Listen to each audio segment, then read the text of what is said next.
لڑکا اور لڑکی سے غلطی ہو گئی اور دونوں کسی ہوٹل میں یا کسی پرائیویٹ روم میں جا کر منہ کالا کر لیے اور ہزار آلات منع حمل استعمال کرنے کے باوجود ٹیبلٹس وغیرہ اور جن چیزوں سے حمل نہیں رکتا ہے، حمل نہیں ٹھہرتا ہے، ان چیزوں کو استعمال کرنے کے باوجود بھی لڑکی اگر گربھوتی ہو گئی، حاملہ ہو گئی، مثلا اس نے ٹیبلٹ کھائی، کام نہیں کی، پھر بھی حاملہ ہو گئی، یا آج کل بہت سی ایسی چیزیں چلنے لگی ہیں جس کو اگر اپنے پینس وغیرہ پہ پہن لیا جائے اور اس کے بعد ہم بستری کی جائے تو اس کے بعد حمل نہیں ٹھہرتا ہے، لیکن کبھی کبھی ایسا ہوتا ہے کہ اس کے باوجود بھی حمل ٹھہر جاتا ہے، وہ چیز کبھی پھٹ جاتی ہے اور کسی نہ کسی طریقے سے اللہ کو جب کوئی دن دکھانا ہوتے ہیں تو کسی نہ کسی طریقے سے حمل باقی رہ جاتا ہے۔ تو اب اسلام کیا کہتا ہے؟ انسانیت کا سب سے بڑا علم بردار مذہب یہ کہتا ہے کہ اس لڑکے اور لڑکی کو سزا تو دی جائے گی، انہوں نے جرم کیا ہے ان کو سزا تو ملے گی، لیکن لڑکی کے پیٹ میں اگر حمل ہے تو لڑکے کو پہلے سزا دے دو، لیکن لڑکی کو اتنے دن کے لیے ملتوی کر دو جب تک کہ اس کے پیٹ کا بچہ باہر نہ آ جائے۔ اگر پیٹ کا بچہ اس عورت کا یا لڑکی کا دودھ پیتا ہے تو اس کے بعد بھی اس کی سزا کو ابھی ملتوی کر دو جب تک کہ وہ بچہ روٹی نہ کھانے لگے اور دودھ پی رہا ہے، اور جب دودھ چھوڑ دے اور روٹی کھانے لگے تب اس عورت کو مارا جائے گا، قتل کیا جائے گا۔ لیکن ہاں اتنا یاد رکھیے، اگر شادی سے پہلے یہ جرم لڑکی نے کیا ہے، شادی سے پہلے، تو 100 کوڑے اس لڑکی کو مارے جائیں گے، لیکن آپ کو ڈر ہے کہ 100 کوڑے ماریں گے لڑکی مر جائے گی، اور لڑکی جب مرے گی تو پیٹ کا بچہ بھی مر جائے گا، تو پھر 100 کوڑے بھی چھوڑ دیے جائیں گے، ابھی نہیں مارا جائے گا جب تک کہ اس لڑکی کے پیٹ سے وہ بچہ پیدا نہ ہو جائے۔ اسلام یہ کہتا ہے کہ غلطی لڑکے نے کی ہے، لڑکی نے کی ہے، پیٹ میں پلنے والے اس معصوم بچے کا قصور نہیں ہے، لہٰذا اس کو اس دنیا میں آنے کا حق ہے، اس کو اس دنیا میں جینے کا حق ہے، اس کو اس دنیا میں پنپنے کا حق ہے، اس کو اس دنیا میں آنکھیں کھول کر پیدا ہونے کا حق ہے اور نماز پڑھنے کا حق ہے، روزہ رکھنے کا حق ہے۔ اگرچہ اس کا باپ ناجائز ہے، اس کی ماں ناجائز ہے، لیکن جب وہ بچہ باہر پیدا ہوگا تو اس کی نماز جائز مانی جائے گی، اس کے روزے جائز مانے جائیں گے، اور وہ جب شادی کرے گا تو اس کا نکاح جائز مانا جائے گا۔ میرے بھائیوں، یہ اسلام کسی معصوم کو سزا نہیں دیتا ہے، کسی ایسے شخص کو جس کا کوئی قصور ہی نہ ہو اس کو سزا نہیں دیتا ہے۔ یہ ہمیں اور آپ کو انصاف سے کام لینا چاہیے۔ اس حدیث سے یہ بھی پتا چلا کہ پنچایت میں فیصلہ کیسا ہوتا تھا، دلیلیں دونوں طرف سے سنی جاتی تھیں، اور دونوں طرف سے سننے کے بعد فیصلہ دلیلوں کی بنیاد پر کیا جاتا تھا۔ کیا پنچایتوں میں آج ایسا فیصلہ ہو رہا ہے؟ دونوں طرف سے بات سن کر کیا عدل و انصاف کی روشنی میں، دلیلوں کی روشنی میں کیا فیصلہ ہوتا ہے؟ سپوز دیٹ، فرض کر لیجئے، آپ کے اس گاؤں کا کیا نام ہے؟ گودا سیمن۔ چلیے فرض کر لیجئے گودا سیمن کی کسی لڑکی کو کوئی لڑکا لے کر بھاگ گیا، ایک مثال دے رہا ہوں میں۔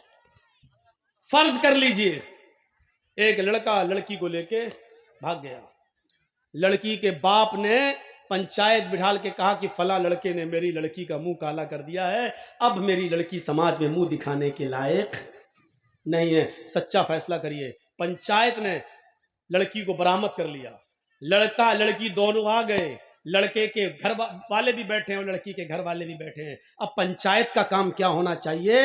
پنچوں کا کام یہ ہونا چاہیے کہ یہ دیکھیں لڑکا لڑکی کو لے کے بھاگا یا لڑکی لڑکے کو لے کے بھاگی۔ اب یہ ہونا چاہیے تھا۔ اب سوال پیدا ہوتا کہ نہیں صاحب دونوں راضی تھے اس لیے دونوں بھاگے، تو پھر مجھے بتائیے کہ پھر یہ کہاں کا فیصلہ ہے کہ جب دونوں اپنی اپنی رضامندی کے ساتھ بھاگے تو تم جرمانہ صرف لڑکے کے اوپر لگاتے ہو اور لڑکے کا جرمانہ لے کر اس زناکار لڑکی کو دے دیتے ہو؟ یہ کہاں کا عدل ہے اور کہاں کا انصاف ہے اور کہاں کا فیصلہ ہے؟ مجھے سرپنچ اور پنچایت میں بیٹھنے والے یہ لوگ بتائیں، کل قیامت کے دن ان سرپنچوں کو بھی اپنے اپنے جرم کا حساب اور اپنے اپنے فیصلوں کا حساب دینا ہوگا۔ قرآن کریم نے تو جب لڑکا یا لڑکی میں زنا ہوتا ہے تو زناکاری کے معاملے میں لڑکی کی غلطی کو مانا ہے۔ قرآن جب لڑکا کسی لڑکی کے ساتھ زنا کرتا ہے تو قرآن لڑکی کی غلطی زیادہ مانتا ہے، اور اسی لیے قرآن پڑھیے، قرآن نے کیا کہا؟ الزانیۃ والزانی فاجلدوا کل واحدۃ منہما مئۃ جلدہ، زنا کرنے والی لڑکی اور زنا کرنے والے لڑکے ان دونوں میں سے ہر ایک کو 100 کوڑے مارو، اگر وہ غیر شادی شدہ ہیں تو،